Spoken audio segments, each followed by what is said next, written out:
Jai Om Vishnupad Paramahansa Paravatikacharya Osutara Satashi Shimad. His Divine Grace Abhaya Chananad Bhaktivedanta Goswami Srila Prabhupada Ki Jai. ISKCON Founder Acharya Srila Prabhupada Ki Jai. Anandakoti Vaishnav Vrind Ki Jai. Namacharya Srila Haridas Thakur Ki Jai. Rem Se Kaho Shri Krishna Chaitanya Prabhu Nityananda Shidwaita Gadadha Shivasati Gaur Bhakta Vrinda Ki Jai Shri Shri Radha Krishna Gopa Govardha Sayam Kund Radha Kunda Giri Govardhan Ki Jai Vrindavanam Ki Jai Maturadam Ki Jai Navadiptam Ki Jai Jagadada Sami Ki Jai Yamunamai Ki Jai Shrimati Dalasi Devi Ki Jai Samveda Bhakta Vrinda Ki Jai Gaur Premananda Hari Hari Bo. All glory is the assembled devotees, all glory is the assembled devotees, all glory is the assembled devotees. All glories to Shri Guru and Gauranga Srila Prabhupada Ki Jai.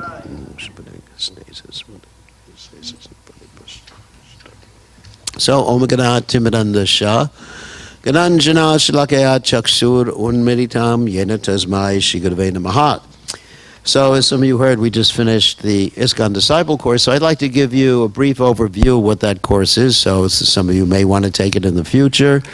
And it's an important course for the reason that it helps us continue Srila Prabhupada's, it's part of the strategy to help us continue Srila Prabhupada's legacy. Now, what is Srila Prabhupada's legacy? I think that can be very nicely explained by a verse in the Bhagavatam, Tadvag Visargo Jana Taga Viplavo Yasmin Parishlokam Abhadabachapi Namananantasha Yashoni Katani Yatshunvanti Gayanti Grenati Yat Sadavaha. That this verse states that this Krishna consciousness, and specifically the Bhagavatam, Bhagavad Dharma, is meant for creating a revolution in the misdirected lives of an impious civilization. Now here we're talking about not a violent revolution, but a revolution in consciousness. Because in this age of Kali, everyone has a little bit of devil in them. And, I'm sorry, a lot of devil in them. I made a mistake there. A lot of devil and a little bit of angel in them. So Lord Chaitanya is very kind. In the previous ages, we had Krishna, who was also a little kind. And Krishna took the devils and he got rid of them in the Mahabharata war. But in the age of Kali, you have everybody pretty mixed. You know, the devil made me do it, and the devil and the angel, and basically everyone's heart. So the revolution comes internally. And that is what Srila Prabhupada wanted to change society so that everybody can worship the Supreme Personality of God in their own religion. We're not talking about changing your religion or anything like that, but chanting the names of God, doing what we call the Yuga Dharma. Yuga Dharma is Nama Sankirtan, chanting the names of God in any religion, as Lord Chaitanya teaches us that Krishna, God, has invested all of his transcendental potency in all of his holy names. Nam Namakari Bahalda Nija Sarva Shaktis. So this is Srila Prabhupada's mission. And why is he executing that mission? For the good of society, out of his compassion, and also to satisfy his teacher, his spiritual master, his divine grace, Srila Bhakti Siddhanta Saraswati Thakur. So in order to accomplish this mission, we need to stay united. Because if everybody goes off in different directions, nothing's going to be accomplished. Everybody has to work together. Just like rowing a boat. If you've ever seen these competitions, the boat rowing they do at the universities. Anyone seen that before? The competitions? Then everybody has to row in sync. You know, just go, Actually, one time we did some whitewater rafting. You know what that is? And so we had a captain, and the captain had to call the shots. Okay, right side row, left side row. When you're going down the river, because of the rapids, you can get in trouble. And of course, we trained the captain, even though he wasn't a devotee, to say, when you chant, not chant, but when you row on the right side and say right side to tell everybody to row on the right side, you say Nitai. And the left side, you say Gauranga. So for 3 or 4 hours, this captain, who wasn't a devotee, was chanting Nitai Gauranga, Nitai Gauranga. And he became a devotee afterwards. This was in Croatia, this happened. It was a great experience. So that's why we cooperate. So we can go to a place and not get in trouble in the rapids going down the river. So the purpose of this ISKCON Disciple Course is to give us some insight how to cooperate under the jurisdiction of His Divine Grace, Srila Prabhupada. And in order to do that, first of all, we have to understand Srila Prabhupada's exemplary position. And in order to explain that, I'm going to talk about Lord Chaitanya first. So Lord Chaitanya, he did some amazing things that I don't think any other devotee has ever been able to do. One of those things is that he had animals chanting and dancing. And that's pretty good. He went through this forest known as the Jarakanda forest. And sometimes he would just throw some water on the elephants that were bathing. And they would get up and they would chant and dance, and the tigers and the deer, they would chant and dance and kiss each other and everything like that. And it was pretty amazing. Of course, I wasn't there. But his servant was shocked to see that. So that's something very unique, and that indicates a very unique personality. Only God can do that. So Prabhupada did things like that, not exactly the same thing. If he had done that, you'd be reading about it. So he did some things that were so amazing that only someone in a very exalted position, what we call Shaktavesh avatar, could do. And I'm going to tell 2 stories about that. I mean, of course, Prabhupada, the other day in Bhagavatam class, we were talking about mystic powers. How sometimes people have these mystic powers. Mahima city, they can make themselves very small. Or Mahima, they can make themselves very big. Pretty good without eating a lot. And small without going to a weight reduction clinic. So make themselves big, small, Lagima, very light, they can fly in the air. Prapti city, they can reach out and make a bank withdrawal from someone else's account. So that's called Prapti city. And then I was thinking about Prabhupada's mystic powers. And Prabhupada said one time his mystic power was to change hippies into happies. And I'm going to tell 2 stories that illustrate his exalted position in this regard. And one story is a very quick story. The other story is a little longer. One story is once upon a time Prabhupada was in an airplane. Many times Prabhupada took airplanes. And he was eating a particular dish called chidwa, which is like puff rice preparation, with some nuts and everything. And the stewardess just happened to walk by Prabhupada, said, "It looks tasty." She popped some in her mouth. After Prabhupada ate it, was his remnants, actually. And no one thought anything of it. And then a few years later, devotees, this was happening in South America. A few years later, the devotees were going through Brazil on Sankirtan, distributing books, and they knocked on the door in the jungles, the Amazon, where all the monkeys and the not bears, but anyway, whatever is there, and knocked on someone's door, and there was a lady dressed in a sari, with tilak on, with an altar with Gornatai on her altar, and they said, "Huh? How did you get here?" And she said, "Well, I took some chidwa." Now, she didn't know what chidwa was. "I met your spiritual master," and then her whole life changed just by eating the remnants of a pure devotee. So, of course, it's described that when you have a very pure devotee, if you eat the prasadam remnants or drink the foot bathing water or take the foot dust of such a great personality, it's so powerful it could make you a devotee. It's amazing. So, anyway, that was a short story. But there's actually a much longer, more interesting story that I'm going to tell. Some of you heard it the other morning in class.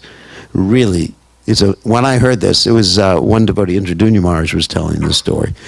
And I thought everyone should hear it, because I was just overwhelmed with ecstasy when I heard it. So, once upon a time, the devotees were in France, in Paris, and they were preaching Krishna consciousnness, and they heard a knock on the temple door, and this person was at the other side of the door, and he was basically had fleas all over, fleas, flies.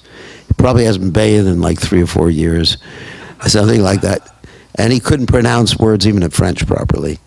And he just said, food, like that. And the devotees, of course, being compassionate, brought some prasadam to him and said, here, take this prasadam. But you really can't come in. I mean, you really smell bad.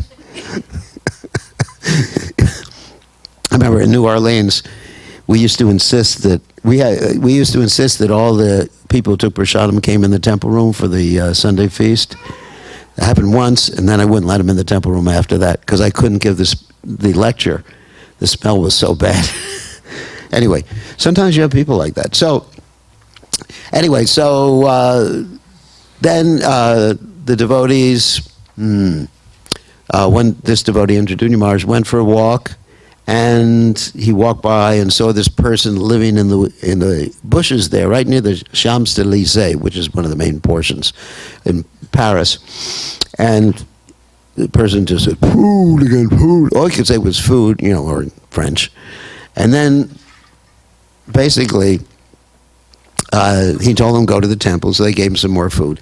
Eventually, Srila Prabhupada arrives in Paris, visiting the devotees, takes the devotees on a morning walk near the same place, the Champs-Élysées. This guy jumps out of the bushes, tries to grab Prabhupada's feet, but the devotees just, get away, you smelly thing, whatever. And so they push him back into the bushes and say, don't worry about him, Prabhupada.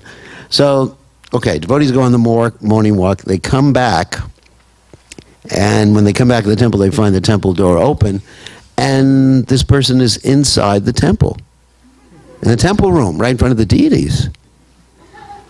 And so they don't know what to do. So they walk in with Prabhupada, and the person dives immediately for Prabhupada's feet and holds on to Prabhupada's feet. And the devotees are thinking, oh my God, what are we going to do? Let's chuck the guy out, beat him up or something. Who knows what they were thinking. And then Prabhupada said, no.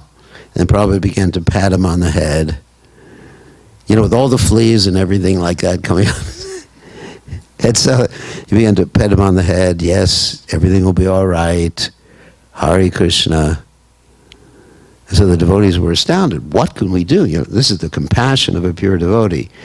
Wow, what compassion. I mean, I couldn't deal with that one. But anyway, so then there was class. This person sat through class. And, like that, sat through class and was just listening to class. They didn't know what to do, but they said, Prabhupada gave him mercy. Okay, so they took him upstairs, hosed him down or something like that. Gave him a bath. Brought him back, put a dhoti on him, so combed his hair or whatever, cut it off or whatever. And they didn't know what to do. But eventually, he started staying in the temple. And he began to clean the temple. He became very expert in cleaning the temples, but he became very pleased with him. But still, he couldn't pronounce a word in French or English. Just food. All he could say was food. And he was chanting. And actually, the devotees, when they wanted to throw him out, he just had one thing to say to the devotees. He said, Prabhupada save me. Prabhupada save me. Prabhupada save me. And so the devotees just didn't have the heart to throw him out. Because Prabhupada save me. Prabhupada save me.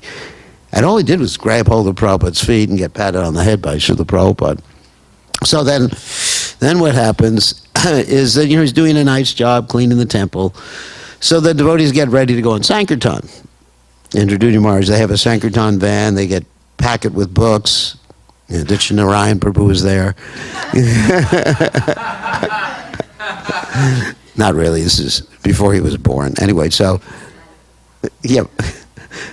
No, this is not a story about Ditya Narayan. It's a story about another. So, and then they get ready to drive the van away, and then sitting in the passenger seat is this guy, who they call Pigpen, incidentally.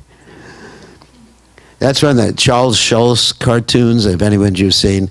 They picture this young kid, with flies all over, with hair all over. And so Somehow the devotees called him Pigpen. You know, it's not so compassionate to call someone Pigpen. Yeah, they call him Pigpen. So Indraduni Maharaj tells the story. He said, Pigpen, why are you sitting here? He said, Sankirtan, Prabhupada saved me. Prabhupada saved me. He said, you can't go on Sankirtan. Go back and clean the temple. And so he said, Prabhupada saved me. Sankirtan, Sankirtan. It's a good Sankirtan story, isn't it? So, all right, they said, all right. They took him out and traveling Sankirtan. So the devotees prepared their breakfast. In the meantime, this person, who, for lack of a better word, was called Pigpen, but he wasn't. Actually, at this point, he was a little clean. So this, while they were preparing prasad and bringing to eat, he just took a big book bag and packed it full of books, went out, and started distributing books. And they thought, oh, God knows what's going to happen. So he comes back while they're still eating or just finishing eating, and they're just talking to each other, and the book bag is empty. And they say, what did you do with the books? You didn't throw them away, did you? He said, no, I distributed the books. They said, how did you distribute the books? And he, got Lakshmi for him, money for him too. And he said, I just said, Prabhupada saved me. That was his Sankirtan line. You could try that sometime. But it has to be done with sincerity. Prabhupada saved me. Prabhupada saved me. They go, oh my God. So then he continued to distribute books and became one of the best book distributors. Later on, see that by the mercy of Prabhupada, this is like Lord Chaitanya getting the tigers and lions and whatever other animals and deer to kiss and everything like that and chant Hare Krishna. So he became one of the best book distributors after some time and became very knowledgeable in the philosophy, was giving class. Preached in Brazil, preached all over the world, distributed books all over the world. Took initiation from Prabhupada. His name was Rasada. And came to America, was distributing books. And of course, he passed away recently due to some disease. But the point is, by the mercy, just by touching Prabhupada's feet and getting the pat on the head by Srila Prabhupada, he changed. His whole life changed. Just by remembering, Prabhupada saved me, Prabhupada saved me. And he never committed an offense. Of course, I met him. He was a very wonderful devotee. And so that's very special. And we've seen, there's many cases like that, how Prabhupada really changed people's lives in many ways. So we can understand that Prabhupada, and presenting Prabhupada to people purely, and Prabhupada's teachings purely to people, can change society. So that's what we're attempting to do. So when we talk about ISKCON Disciple Course, we're not talking about people who become gurus to supplant or substitute or interfere with people's relationship with Prabhupada. We're talking about setting up a system so that people can connect people with Prabhupada. And this is disciplic succession. And be gurus.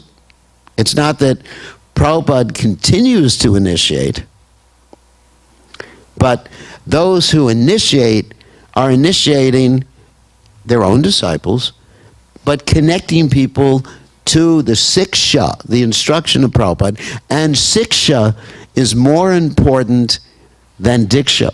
Now, I'll explain those two words, and some of you may not know the Sanskrit. Siksha means instructions. It's not a word that means in the culture that I was brought up in, meant people that were not Jewish. Anyways,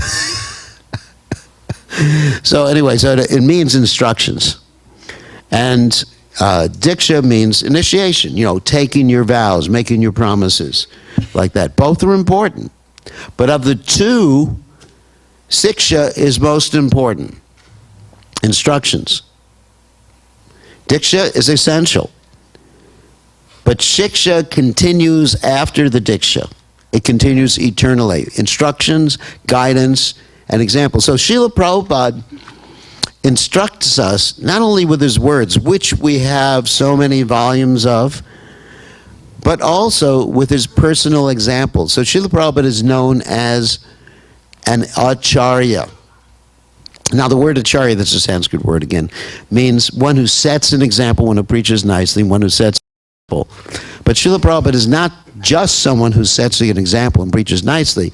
He's the founder Acharya, which means someone who sets the example for the whole society.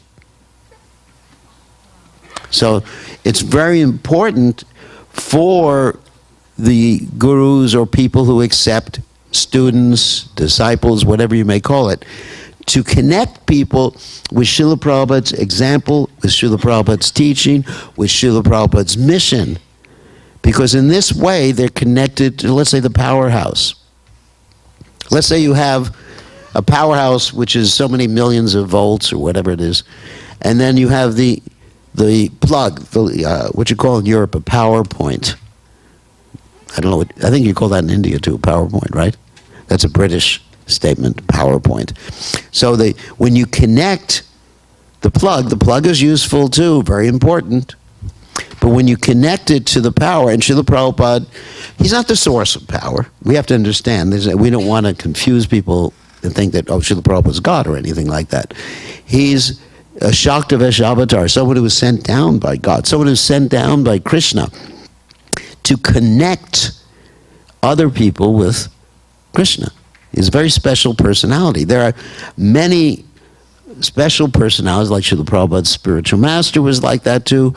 But Srila Prabhupada accomplished something extremely unique in coming to the Western world and presenting this topmost philosophy that was given to us by Sri Chaitanya Mahaprabhu, by Krishna, by the 6 Goswamis of Vrindavan. These are our predecessors, our spiritual predecessors, by giving us this complete understanding of spirituality. As Krishna says in the Gita, phenomenal and numinous.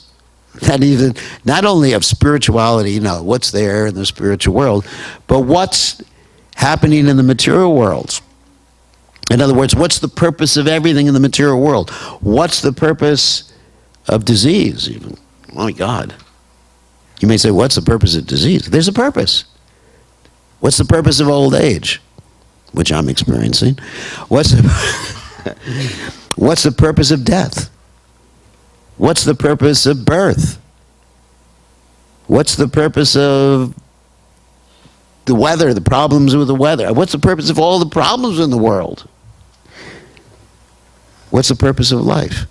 And that's amazing. All of our questions are answered about phenomenal, that means things you can see. Numinous means things you can't see. I mean, that's really why I took up Krishna consciousness, because I was looking for the answers to those questions. And Prabhupada has given us a whole package of those things. So the purpose of this course is to enable people to assist Prabhupada in presenting that whole package, and so they can also go out and present to others that whole package. In other words, it's a package of empowerment that Prabhupada empowers others to do that, and those others empower others. And then scientific notation, and no one knows scientific notation, 10 to the whatever power. Even if you'd like take 2 to the millionth power, you got a pretty big number. 2 times 2 times 2 times 2, and I'm not going to do it. You can take out your slide rule and do it. So it's exponential. So things expand exponentially.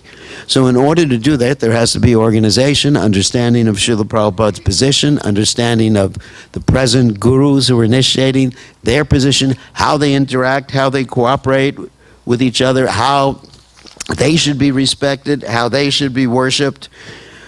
And this is what the course is all about.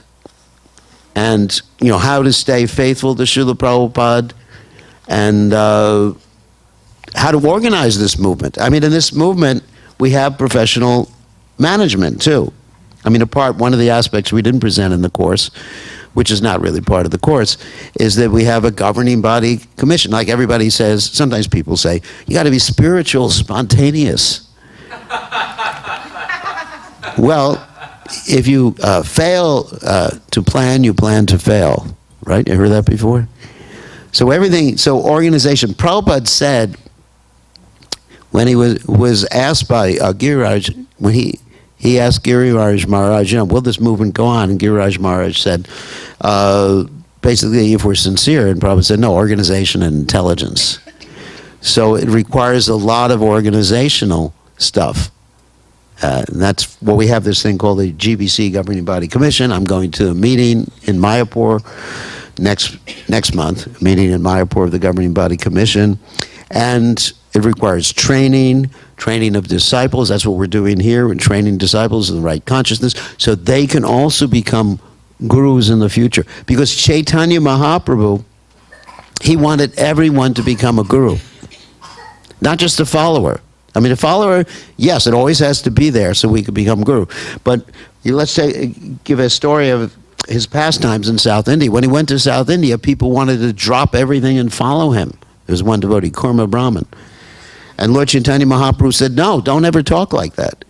He said, stay where you are, stani stata, shruti gatam, tan vanmano bir, and just take up this chanting, this process of bhakti. And then, yare deka tarikar Krishna Padesh, amarigai guru hori tore desh. That's Bengali. We have one Bengali devotee here, a token Bengali devotee.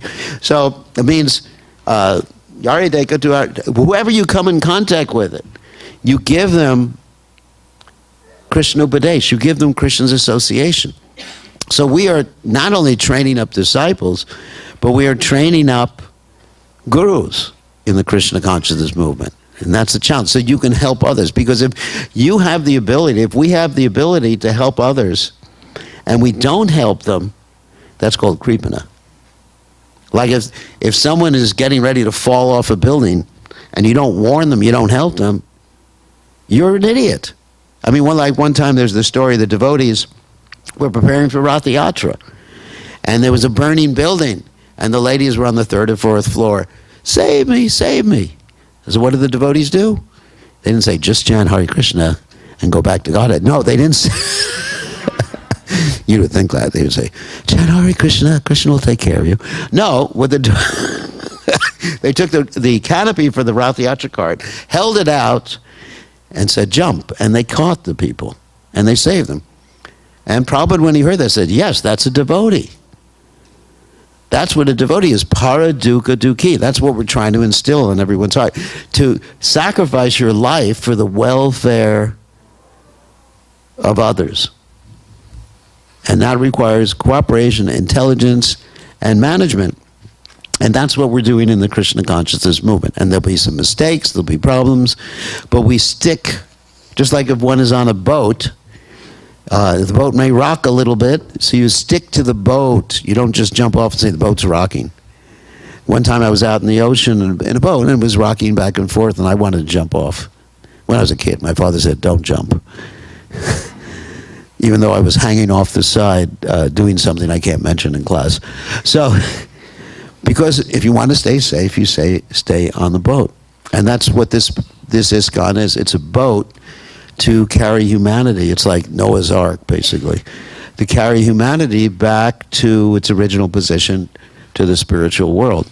So that's basically it in a nutshell, what the Disciple Course is. And it's just in summary, we teach about the ISKCON gurus, what it's a guru's quality, and the ultimate quality is faithfulness to Srila Prabhupada, and following the rules and regulations, and having some spiritual knowledge, and understanding oneself to be a servant of Srila Prabhupada and the predecessor acharyas.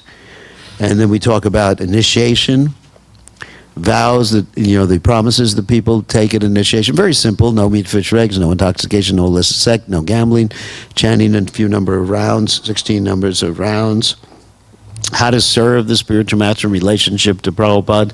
What's the difference between this Vani, which is the words of Srila Prabhupada and the spiritual master, or the Vapu, or the form of the spiritual master and Srila Prabhupada. How to present one's guru in relationship to Srila Prabhupada to make unity in the movement, because if one becomes too much focused on one's particular guru, then there's separatism. We want to all work together and see everyone as part of the same family. No separate guru groups in ISKCON. And see everyone is working under Prabhupada. I mean, just like, and I gave you the example the previous previous day, that it's just like in an Indian village, everyone is a brother, cousin sister. Doesn't matter whether they came from the same father or mother. It really has nothing to do with it. Everyone's brother and sister. So you want to have this sort of village relationship in the International Society for Krishna Consciousness. So that's basically it. Love and trust and cooperation to please Srila Prabhupada, and then everything can be accomplished. And Srila Prabhupada's position is so exalted, as we demonstrated in the first two stories, that there will be success for sure.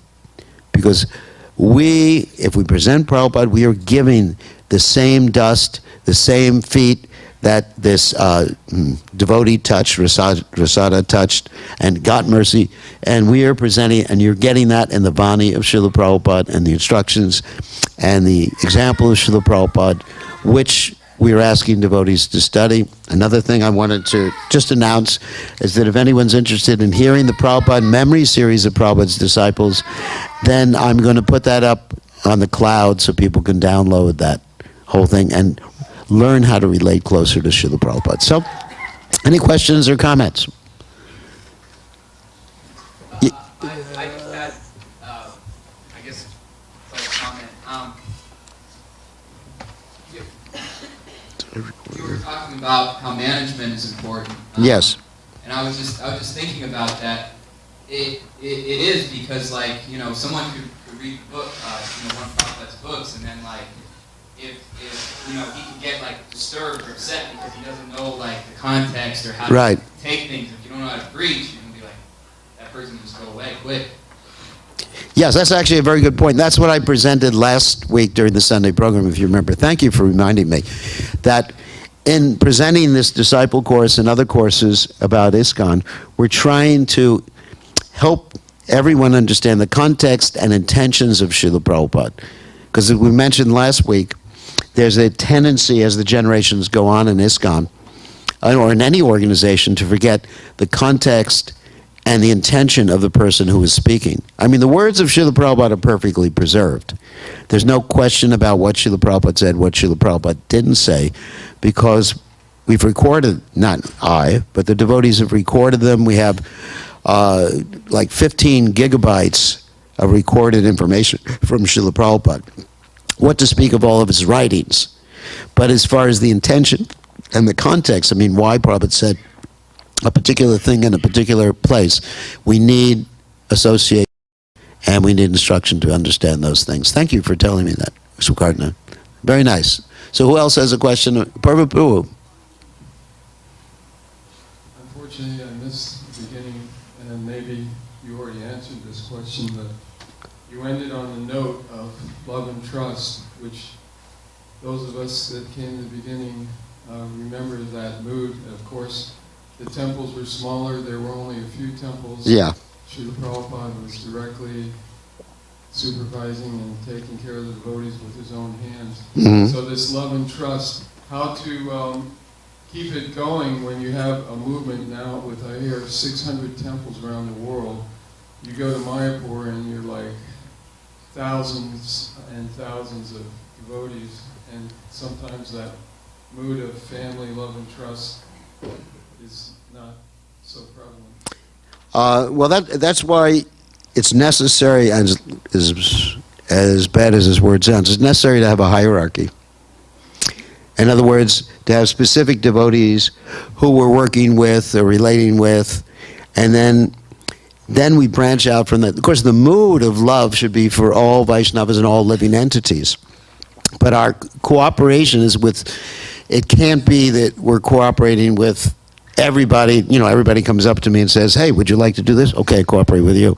Okay, like to do this, cooperate with you. There has to be some hierarchy. As bad as that sounds, I mean, hierarchy seems to be a bad word in many people's vocabulary, but we need some sort of structure to help with this love and trust. And also it means we should begin with loving and trusting Prabhupada and the advanced devotees in our society. And then the love and trust can expand. But, you know, love has to be there ultimately for all living entities. That's a devotee. If a devotee has any animosity towards anyone, that indicates they're not very advanced. According to Lord Kapila Dev, we find what is it? Titikshava, Kurunika, Surada, Sarvadena, Majata, Shatrava, Shanta, Sadava, Sadabhushana.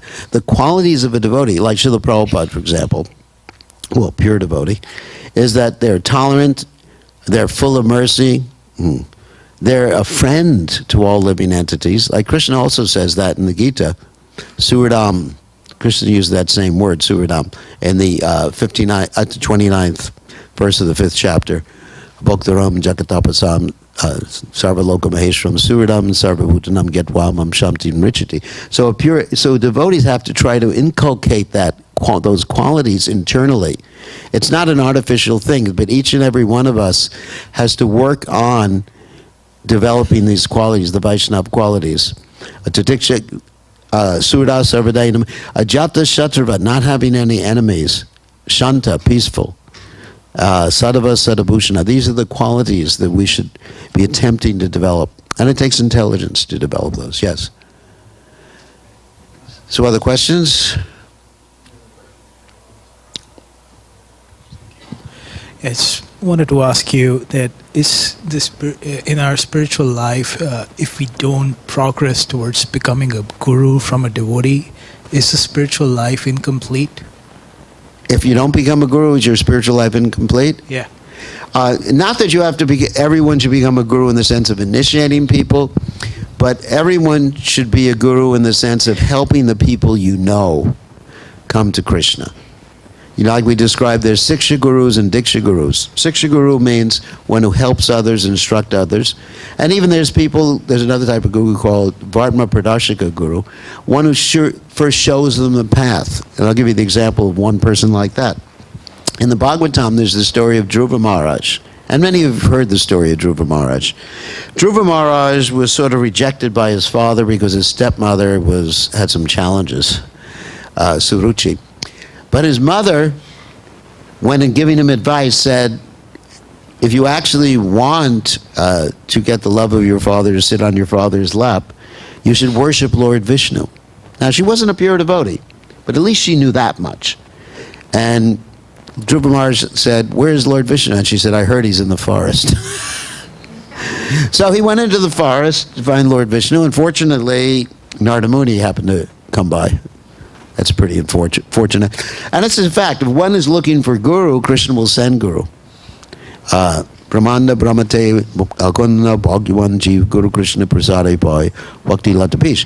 That the spirit soul is wandering, and by the mercy of Krishna, he gets guru, who gives him the creeper of devotion, or the seed of devotion.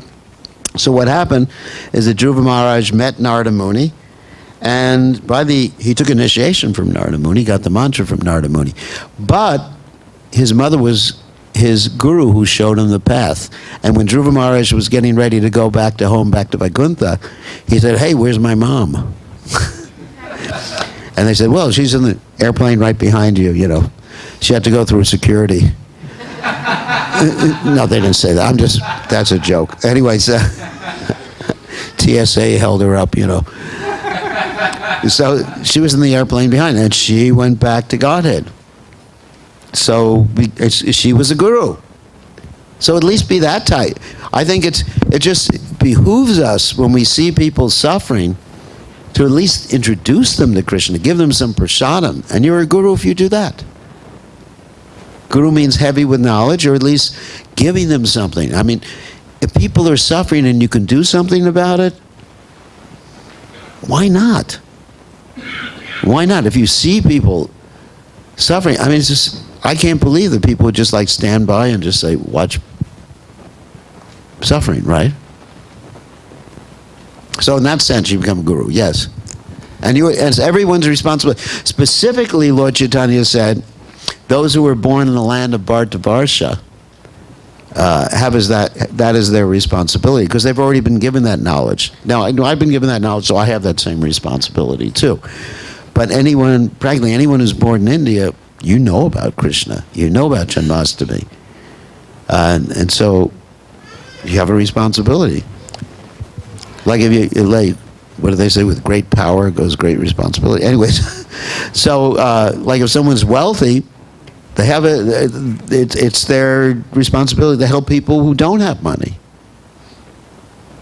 You see, like someone like Bill Gates, he has so much money and he's helping people. So he's fulfilling that particular responsibility on the material platform, but still. So why not on the spiritual platform? So in that sense, everyone is meant to be. So this is what we're trying to do, train everyone up as transcendental soldiers in Lord Chaitanya's army. And then when you do that, Krishna says in the Gita that no one is more dear to me than a person who does that. And there will never be one more dear to me than a person who explains this Krishna consciousness to others. This is Krishna's direct words. So he wants some special mercy. I mean, everybody asks for blessings and mercy, right? You know, Ashirvad, Ashirvad, Ashirvad, Ashirvad, Ashirvad. We talked about this before. But you want more mercy, you got to give away more mercy. The interesting thing about mercy is the more you give, the more you have. It's not like money. With money, the more you give, less you have. Believe me, I know it. So, but with mercy, the more you give. I mean, it's amazing. That it's like your bank account, your spiritual bank account just like expands exponentially the more you give. So one more question and then we can... Hare Krishna Maharaj. Get on, it's late. Yeah. I have a question about chanting Gayatri Mantra. Yes. Without taking initiation, is it okay to chant Gayatri Mantra or not supposed to? It won't be effective unless one is connected in the Sampradaya, initiated by the Gayatri Mantra with the proper guru. The Hare Krishna Mantra doesn't require initiation. You can chant that and you get immediate effect from it. Everybody, like Lord Chaitanya.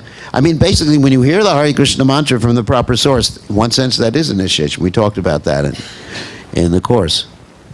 But the Gayatri mantra requires hearing it from the proper source. Like I heard it from Srila Prabhupada.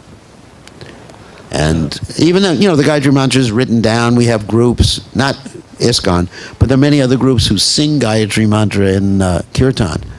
But the real potency from the Gayatri mantra comes from hearing in the disciplic succession. Sampradaya vinayin mantras te nishpala mataha. So that's important. Of course, many individual words in the Gayatri mantra are effective in and of themselves. Like starts with Om. Om is another way of saying Hare Krishna. A-U-M. Radha, Krishna, and the living entities. So without initiation, it is not an offense to chant? No, it's not offensive. I mean, the Gayatri mantra is written in so many different places. Not offensive, no, but if you want the full effect, then it has to be connection to disciplic succession. Thank you very much. All glories to Srila Prabhupada, Srila Prabhupada Ki Jai.